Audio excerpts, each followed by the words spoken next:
Hei, bine v-am regăsit la un nou episod. Eu sunt Lisa și astăzi, după cum știți, sunt la mama aia.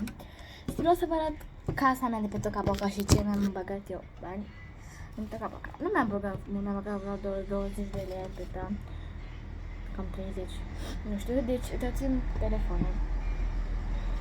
Am uitat să vă zic. Nu uitați de un like, share și subscribe și hai să începem. Este 8 și 3 minute la când filmez. Este poza mea. Parola este ok, fața mea. Și acum hai să vă arăt cum intru eu pe Toca-Boca. Cam așa arată. Dați Toca-Boca și nu se vede unde e. Dar nu se prea se vede. Deci, unde e pătratul ăla? Efectiv, îmi curg mucii, nu știu de ce. Ce-o perie. Și am uitat să... am zis că trebuie să dați un like și subscribe și nu mă dați dislike-ul. Uite. Dăm direct așa. Tarara face loading. Deci vreau să vă arăt ce am cumpărat eu de la shop. Ok, acum o să întorc camera și revenim când intru pe shop. Am intrat pe shop și hai să vă arăt ce mi-am cumpărat. Mi-am cumpărat chestiuța asta de aici. Mi-am cumpărat, a costat 3 lei și 79 de bănuți. A fost nouă ieri, de-abia ieri s-a băgat.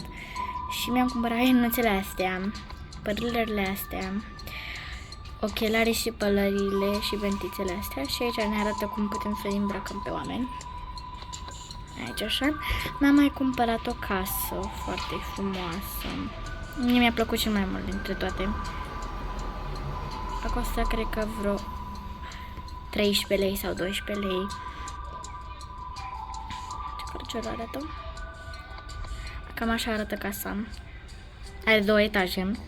Așa arată chestiile. Am niște canapele foarte frumoase. Un pat și încă 2 paturi. Eu l-am pe ăsta în camera mea. În fine, o să vedeți. 14 din astea tapete. Am 2 etaje, v-am mai zis toată, cu lift am. 2 bucătării și cam așa arată. Bun. Și mi-am mai cumpărat dintr-un oraș ceva. Deci am arătat până 2 chestii. Să calculați, deci 13 lei sau 12 lei. 13 lei. Nu, 12 lei, fiți atenți. 12 lei plus 3 lei, 79 de bani. Plus, stai să vă arăt acum, nu știu cât.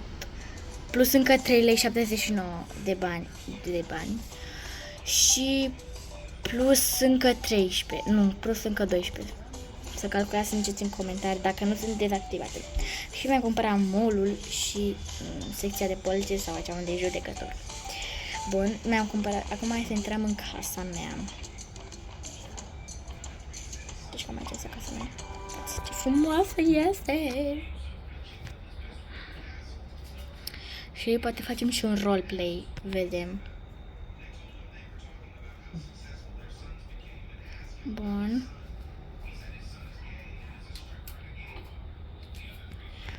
Și mă scuzați că țin mâna pe cameră, dar uitați-l ce frumos este. Da, acum. Deci am început deja cu etajul 2. Aici avem piscina cu ce să saltea. Aici avem 3 de astea pentru că sunt 3 părinți. Aici avem un grătar. Aici avem liftul. Aici avem prima bucătărie de sus. Care, logic, avem mâncare.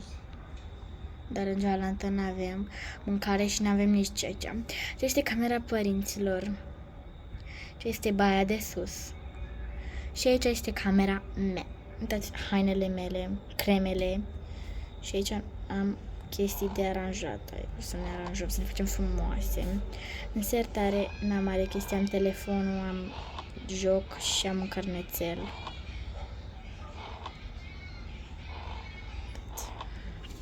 Da, cam aceasta sunt eu, acesta este tatăl meu, acesta este mama mea. Bam. Aici hainele mamei și hainele tatei.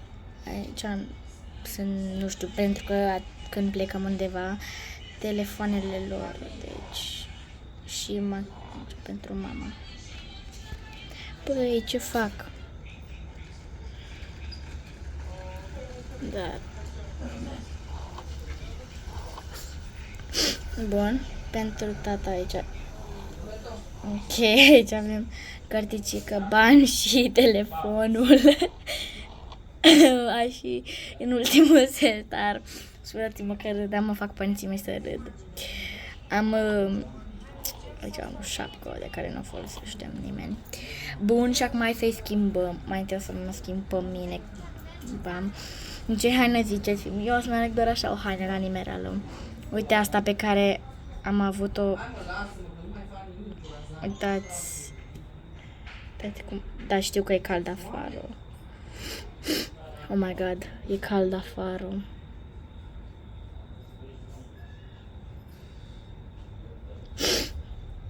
Oh my god, revenim când termin să aranjez hainele astea, că mi-e greu cu telefonul în mână. Am revenit și acum trebuie să-mi bag halatul acolo. Bun. Bam, aici este prea gros afară și este cam frig, așa că o să-mi aleg haina mea preferată, logic, îmi place extrem.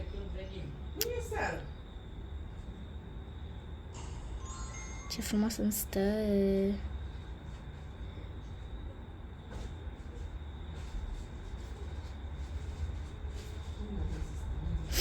Ok, acum hai să mergem să-i schimbăm pe ei. Dar după ce o să-i schimbăm, o să vă arăt și etajul 1 și o să mă duc să o schimb pe mine, să mă schimb pe mine. Așa, o să-i dăm rochia asta lui, așa, o să-i dăm asta lui mama pentru că aia verde mai folosit-o. Boi. Ai.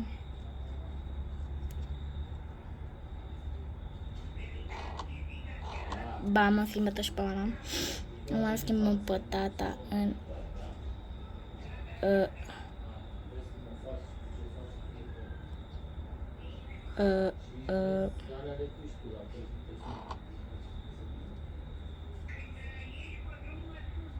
De ce nu sunt hainele pe care... În fine, o să mergem să-i cumpărăm niște haine.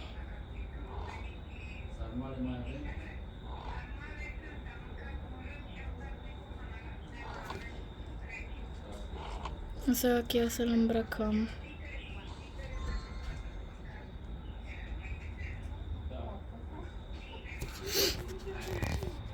Mă, știți ce greu e? În fine, și acum hai să mergem să vă arăt etajul. La o parte.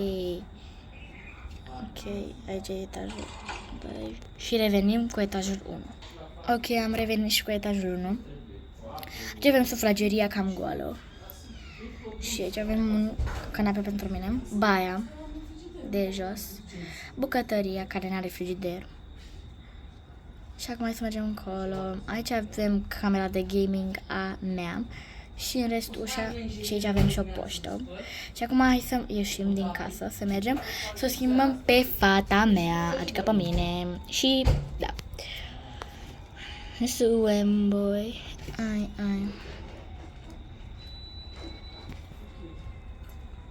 Mă scuzați că nu filmez foarte bine, dar asta vlogăriță foarte bună.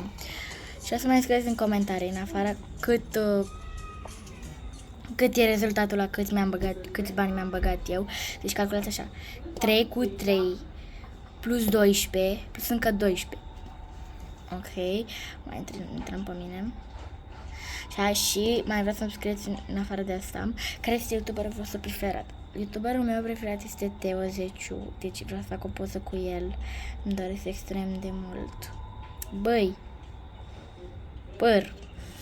Ce păr să-mi pun ca lui mama? Nu ăsta, că uitați ce văd ce ort îmi stă. Ia, uite ce frumos așa. Ok.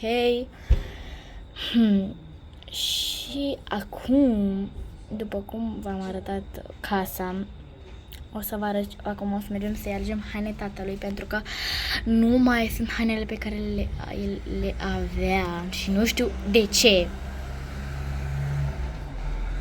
Și mi se închide și telefonul ăsta. Deci telefonul ăsta cred că l-am de când am primit 7 ani și acum am 9. Știu că sunt mică și par de 12 ani, de 11-12 ani. Dar nu, o să fac 10 peste 4 luni. Deci vă rog frumos să-mi ziceți la mulți ani, când, pe 3 decembrie, deci pe 3 decembrie îmi scrieți. Sau ziceți când o să mai postez un videoclip. La mulți ani, Luisa! Ok, acum să mergem la mall. Ok, bam. Da, știu că e plictisitor videoclipul ăsta, dar n-aveam ce să fac. Da. Ok, deci până am terminat noi. Deci s-a făcut și seara pentru că am încercat să fac un videoclip. Numai că nu mi-a ieșit. Mall-ul. Suntem fix la etajul. De ce hainele? Te rog frumos, explicăm ce se întâmplă. Să strâng hainele tatei și revenim cu hainele de acasă. Și am uitat să vă zic, ia uite ce frumos se vede viul ăsta. Dar ok, am uitat, o să revenim. Ok, am revenit, ne-am cumpărat și o haină nouă, cu o bentiță. Lui mama i-am cumpărat haina asta, rochița asta nouă. Și tata i-am cumpărat 2 chestii doar. Aia nu este papion.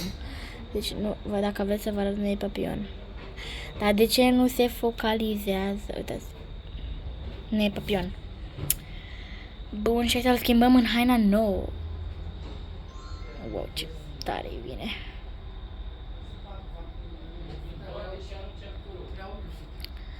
Ok, și...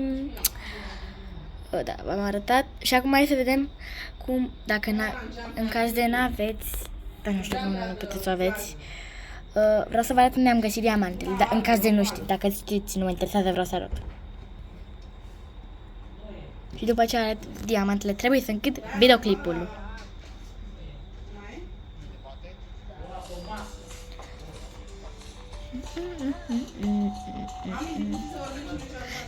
Bun, și acum hai să vă arăt. Bam. Să intrăm. Ta-ta-ra-ta-ta. Tu-tu-ru-tu-tu. Și am uitat să vă zic. V-am arătat viu. Uitați. Deci, dacă nu știați, n-aveți cum să nu știți. Deci, un diamant. Am uitat unde îl putem să-l găsim, dar sunt... ba, dar nu, gata, n-am uitat. În tomberonul ăsta puteți să-l găsiți, un diamant. Deci am deghizat-o pe asta. În tomberon și mai puteți să găsiți un diamant.